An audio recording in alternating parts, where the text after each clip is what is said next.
Hello, wellness warriors. How are you doing? Oh, I know we're going through some like super hard times with this quarantine. Take a deep breath with me.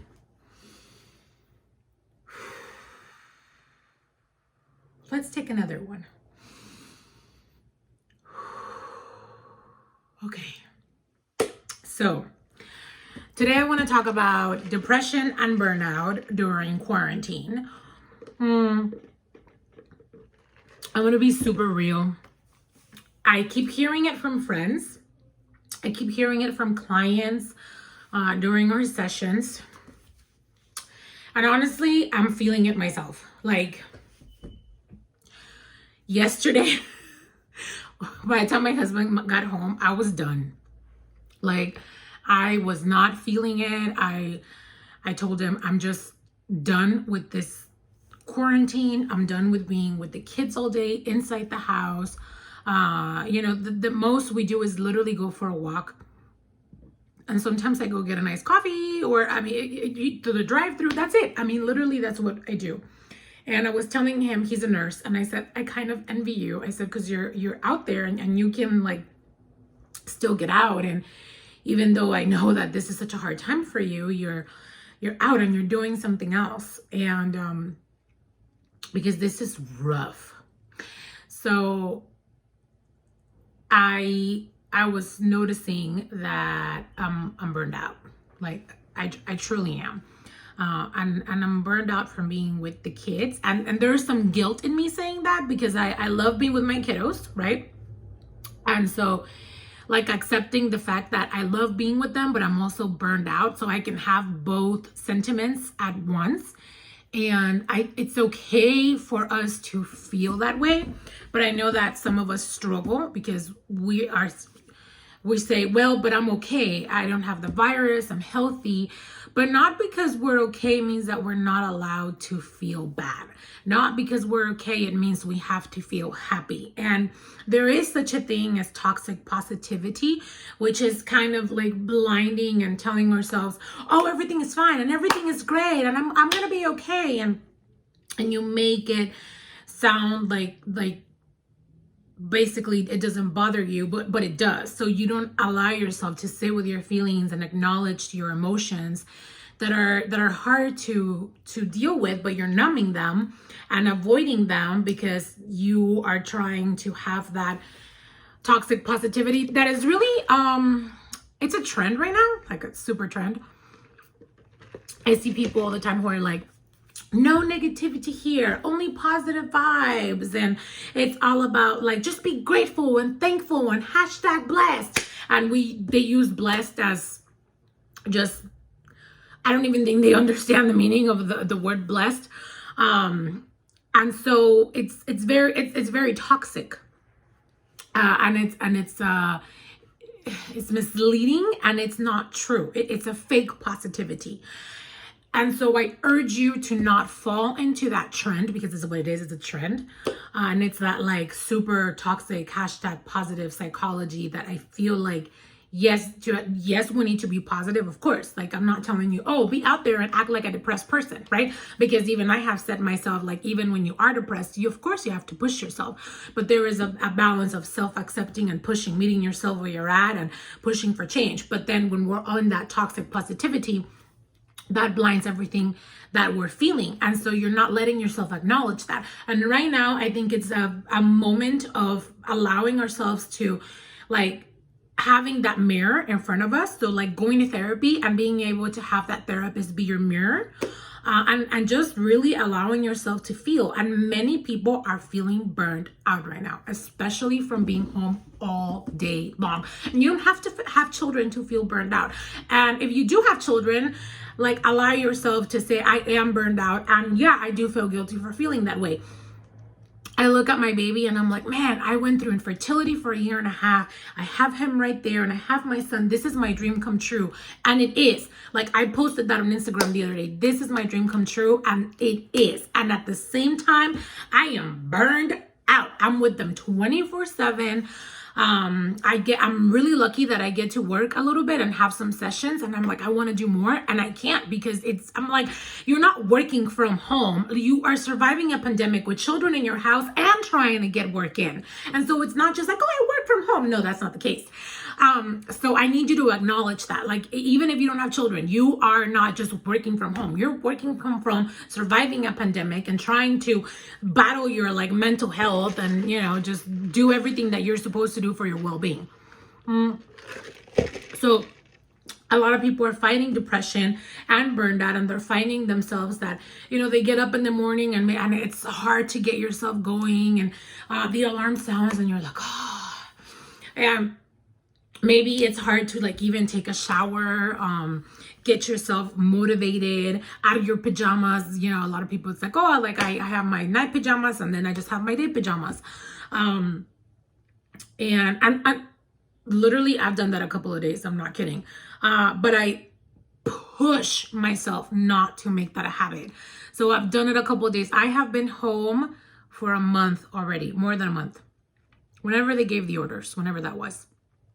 And I've had days, especially with a 3-month-old, and a 4-year-old, where I'm like, just like I take a shower and then I change into other pajamas. But I've made them few and far in between because I don't want to get depressed or make the depression worse on the days that I am feeling it. And when it comes to the burnout, heck yeah, I just check out by the time the evening gets here because I'm just so exhausted and so burned out. So please don't feel guilty if you're feeling that. And then you're waking up the next day and going, man, I'll have to do this all over again, and I'm just stuck in here. And you miss your old life, and you're grieving this life that you miss having, and that you miss the connections. But at the same time, since you're depressed and you're burned out, you start isolating. So then, like, you don't really talk with your friends. You kind of quit texting. You quit making phone calls and FaceTiming. And so you're isolating. And so then you feel even more lonely. And then that just adds to the depression. And so then you stay more in bed and you disconnect more by just watching Netflix or watching Hulu. And you're just there watching instead of, and I'm not saying not to watch Hulu or Instagram or Facebook or Netflix, but at the same time, if that's all you're doing, how is that benefiting you? And is that helping you or hurting you? And there are days we're just gonna like maybe do that. But also, if this is your pattern and this is the only thing you're doing, how is that helping your depression? So I want you to like kind of think of that. And also, a lot of us are struggling with irritability right now. And if you're a mom, oh my gosh, I get you, girl. Like, we are irritable AF. This is hard. Like earlier, I was just done with my 4-year-old. He was bouncing off the walls, and he was done too. And he's not napping. And I was just like, I can't do this anymore. And when my husband got home, I was like, hallelujah. But he's a nurse and he's working a lot, and he gets home and then he has to go straight to shower. So by the time I have any support at all, it's like 7 p.m., right? So allowing yourself to take some deep breaths throughout the day, that helps me a lot. Just deep breaths. Sometimes just putting on some relaxing music, taking some deep breaths, getting outside will help with your depression and feeling burned out. Today was harder for me because I worked from home, and then when I was done with my sessions, I wanted to get outside with the kids, and it was raining, so I couldn't. And that makes it harder. Like, if I don't go outside and take a walk and I'm with the kids and we have some time in nature, that makes the burnout even harder. There is this book that I like have one of my clients get that I really like. It's a workbook, and it's a DBT skills workbook. You see it? The Dialectical Behavior Therapy Skills Workbook. Okay, and this is really good. It helps you with emotion regulation, stress tolerance. So when you need like help when your anxiety is through the roof and you can't think straight, even with effective communication. And it will also give you a list of skills that you can do to help you. And it helps you with burnout, with depression, with anxiety. And this is a time of burnout and depression and anxiety. Like, you're not alone, but it's so important that you voice it and that you let the people that are around you know how you're feeling and that you're struggling. I literally just told a friend today, I'm like, I think you need to go to therapy. I said, I think it would be good for you. And that comes from a place of love, and that comes from a place of, hey, I care about you, and it sounds like you could use that extra support right now, like most of us could. So I think it takes a certain kind of humbleness and a lot of self-love to say, I do need the help, I do need the support. So I encourage you to have both and go to therapy. I encourage you to reach out, to express yourself, and to give yourself lots of grace, because right now it is a time of panic, of anxiety, of confusion, of grieving, and all of that leads to feeling depressed, and it leads to having some anxiety. Another friend told me today that she didn't think she was going to be able to go out once things got back to normal because it was going to give her anxiety. And I said, you're going to do it little by little and step by step, and you'll start by taking walks, and then by driving 2 minutes from your house, and then 3, and then 5, and then eventually you'll be able to do more. But it is going to take some time to get back to this like new reality, to get back to normal per se, and our normal is going to look very different for a while. So lots of deep breaths, understanding that even though we are at a hard time, and depression and burnout are at the they're at the core of many people's lives right now, there are things you can do. Please reach out. Just if you want me to address a topic or talk about certain coping skills, please leave them there. I encourage you to watch my video on the 5 senses. And that can help you with burnout, with depression, with anxiety, and just how to cope with your 5 senses. And it talks about that. And I use that all the time. Look, I have my candle right here because I do really well when it smells pretty, and I take deep breaths, and I put relaxing music on. Some people are sensory. I have some stress balls, but not here. And so the stress balls really help. Or there's like silly putty, and that helps too. Just knowing that your 5 senses can help you, like going to nature, touching leaves, things like that are super helpful. And they help you to disconnect a little bit from what's going on, but at the same time help you be present in that moment without drifting off to other parts. I just bought myself a sketchbook and some beautiful paints from Amazon for $30, and I'm painting. And even though I'm not the greatest at it, I'm painting and I'm sketching and I'm doing things. As you can see back there, I have my vision board.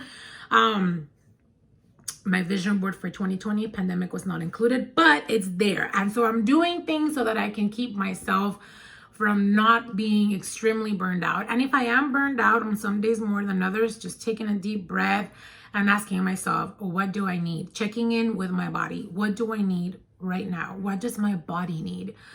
Is she tired? Is she, does she need hydration? Is she bored? Does she need a break from her kids? Like, what does she need? Is she exhausted? Does she need to get up and move? And just allowing her to speak to me, because yes, like our body, our body is part of us, but I mean, I always tell people, you need to check in with her or him. You need to check in with your body and be like, hey, what's going on? Because you are not your body. She's just part of you, or he's just part of you, but check in. And so take deep breaths throughout the day, check in with yourself, asking yourself what you need. And just remember, are you hydrated? Are you hydrating? That's like a big thing. Are you eating enough? That's another thing. A lot of people right now, especially with eating disorders, are not eating enough. Or are you overeating, and then that's making you feel bad because you're eating your feelings, because again, you're engaging in that toxic positivity. So I know, guys, I know this takes self-awareness. I know that this takes a little work, but in the long run, we will be feeling better if we put the effort in to take care of our mental health, especially if we're struggling with depression and burnout and anxiety.